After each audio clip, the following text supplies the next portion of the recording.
بسم اللہ الرحمن الرحیم الصلاۃ والسلام علیکہ یا رسول اللہ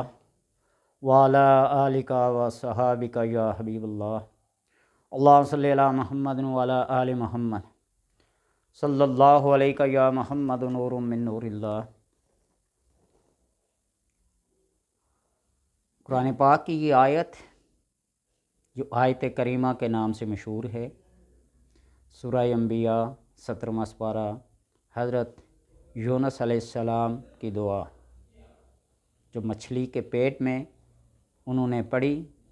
اور جس کے بارے میں اللہ تبارک و تعالیٰ کا فرمان ہے کہ اگر وہ میری حمد و ثنا، میری تعریف، تحمید، تکبیر اور تمجید بیان نہ کرتا، لَلَبِثَ فِی بَطْنِهِ إِلَىٰ یوم یبعثون، وہ قیامت تک کے لیے، یوم بعث تک اس مچھلی کے پیٹ میں رہتا۔ یہ آیت کریمہ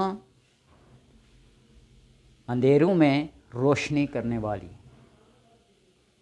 نا امیدوں کے لیے امید کی کرن روشن کرنے والی، بے سہاروں کے لیے سہارا بننے والی، لاچاروں اور بے کسوں کے لیے ایک نوید لانے والی آیت ہے۔ جب بھی کوئی مشکل، کوئی پریشانی، کوئی حاجت، کوئی بھی ایسی چیز جو انسان کو پریشان کر رہی ہو، اور اس پریشانی، اس بیماری، اس مصیبت، اس تکلیف سے نکلنے کا کوئی راستہ، کوئی سبب اسے نظر نہ آتا ہو، قرآن کی اس آیت کا ایک دفعہ سہارا لے کے دیکھ لیں، ملجا و ماوا پائیں گے۔ اس آیت کو آسمانوں سے اللہ تبارک و تعالیٰ کی رحمتیں، برکتیں، کرم کی بارشیں نازل ہوتے ہوئے آپ دیکھیں گے۔ کرنا کیا ہے؟ صرف 2 رکعت نماز قضائے حاجت کے آپ نے پڑھنے ہیں، اور سجدے میں جس طرح ہر رکعت کے 2 سجدے ہوتے ہیں، ہر سجدے میں 40 بار اس آیت کو پڑھنا ہے۔ سبحان ربی الاعلیٰ کے بعد آپ سبحان ربی الاعلیٰ 3 بار پڑھیں، 5 بار پڑھیں، 7 بار پڑھیں، یہ آپ کی اپنی روٹین جو نماز میں پڑھتے ہیں، لیکن اس آیت کریمہ کو آپ نے سجدے میں 40 بار پڑھنا، ہر سجدے میں، اور پھر سلام پھیرنے کے بعد 300 بار پڑھیں اس آیت کریمہ کو، پھر سجدے میں جا کر اللہ تبارک و تعالیٰ سے اپنی حاجت طلب کریں، اپنی مشکل اور پریشانی کا ذکر کریں، اپنی اس مصیبت اور الجھن کا آپ ذکر کریں۔ اللہ تبارک و تعالیٰ محتاج نہیں ہے کسی کا، کسی سبب کا، کسی بندے کا، لیکن وہ جب اپنے بندے کا جھکا ہوا سر سجدے میں، پریشانی کے عالم میں، اور اس کو یہ سمجھ آ جاتی ہے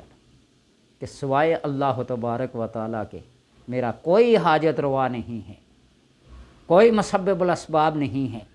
اگر ہے تو صرف اور صرف اللہ تبارک و تعالیٰ کی ذات ہے۔ اور جب بندہ اس نادم اور پریشانی اور پشیمانی کے عالم میں اللہ تبارک و تعالیٰ کے سامنے سر جھکا کر اس سے مانگتا ہے نا، تو اللہ تبارک و تعالیٰ کو بہت بہت خوشی ہوتی ہے، جس کی مثال احادیث میں کئی مرتبہ ذکر کی گئی ہے کہ جس طرح کسی بندے کی سواری گم ہو جاتی ہے، سامان سے لیس گدی ہوئی، اور وہ سو کے اٹھتا ہے، اپنی سواری کو گم پاتا ہے، پریشانی کے عالم میں آس پاس دیکھ رہا ہوتا ہے، لیکن عین اسی موقع پر اس کی سواری اسی طرح سامان سے لدی ہوئی اس کے سامنے آ کر کھڑی ہوتی ہے، وہ خوشی کے عالم میں اللہ تبارک و تعالیٰ سے مخاطب کر کے عرض کرتا ہے، اللہم انت عبدی وانا ربک، یا اللہ تو میرا بندہ ہے اور میں تیرا رب ہوں۔ اللہ تبارک و تعالیٰ کو یوں ایسے، یہ تو ایک تمثیل ہے بندے اور اللہ کی خوشی میں کتنا زمین و آسمان کا فرق ہے، لیکن یوں اللہ تبارک و تعالیٰ کے اس کرم کو جوش آتا ہے، اس بندے کی حاجات کو، ان مصیبتوں کو، ان تکلیفوں کو، ان ہر چیز کو پورا کر دیتا ہے۔ اللہ تبارک و تعالیٰ سے دعا ہے کہ کہ ہمیں اپنے سامنے جھکنے کی توفیق عطا فرمائے۔